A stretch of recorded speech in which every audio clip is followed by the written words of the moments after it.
নিৰ্বাচনীটো অৰুণোদয় আঁচনিৰ প্ৰপত্ৰ পূৰণ কৰিবলৈ যোৱা ৱাৰ্ডৰ সদস্যক উভতি ধৰি খেদিলে মহিলাই।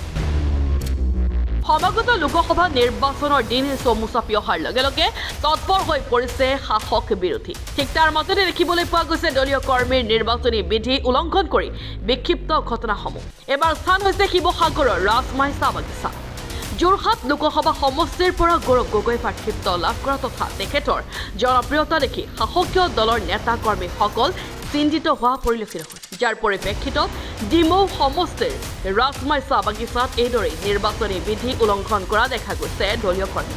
সহজ সৰল শ্ৰমিক ৰাইজক ঠগি ভোট গ্ৰহণ কৰাৰ অপচেষ্টা ৱাৰ্ডৰ সদস্যৰ লগতে অৰুণোদয় আঁচনিৰ প্ৰপত্ৰ পূৰণ কৰিবলৈ যোৱা ৱাৰ্ডৰ সদস্যক উভতি ধৰি বহু খেদা দিলে লাইনৰ এগৰাকী সচেতন মহিলাই। বাইদেউ কি কৰিছে আপোনালোকে? মই মিডিয়া। কি কৰিছে আপোনালোকে?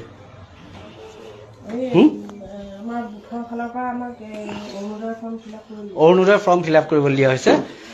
কোৰ্ট অফ কণ্ডাক্ট লগাৰ পাছত নিৰ্বাচনী আইন উলংঘা হোৱা নাই নেকি? আপুনি কি হয়? বুথৰ কোনটো বুথৰ? 100? কোনটো দলৰ আপুনি? বিজেপি দলৰ।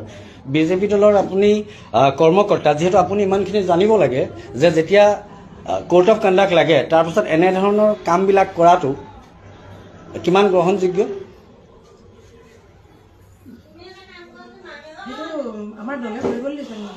দলে নিৰ্দেশ দিছে, দলে আপোনাক মানে নিৰ্বাচনী আইন উলংঘা কৰিবলৈ দিলেও আপোনালোকে উলংঘা কৰিব নেকি? হয়, এই ঘটনা হৈছে শিৱসাগৰ পুঞ্জান পথত এনেদৰে দেখা গৈছে। যিহেতু কোৰ্ট অফ কণ্ডাক্ট লগাৰ পাছতো আপোনালোকে কি কৰিছে বৰ্তমান? এতিয়া অৰুণোদয় ফৰ্ম ফিল আপ কৰি আছে। এয়া ঘটনা হৈছে শিৱসাগৰ পুঞ্জান পথৰ একেবাৰে নিচেই কাষতে, যি পুঞ্জান মছজিদ আছে সেই মছজিদৰ একেবাৰে কাষতে আছে। আৰু মই আপোনালোকৰ লগত লাইভ সম্প্ৰচাৰ আছোঁ। নিউজ 8ৰ যিসকল দৰ্শক আছে সেই দৰ্শকক মই জনাব বিচাৰিছোঁ যে সম্পূৰ্ণ যি নিৰ্বাচনী আইন সেই আইন উলংঘা কৰা দেখা গৈছে। আৰু আপুনি নিজৰ ভাষাৰে কওক। Bureau report Antony ফৰাছা।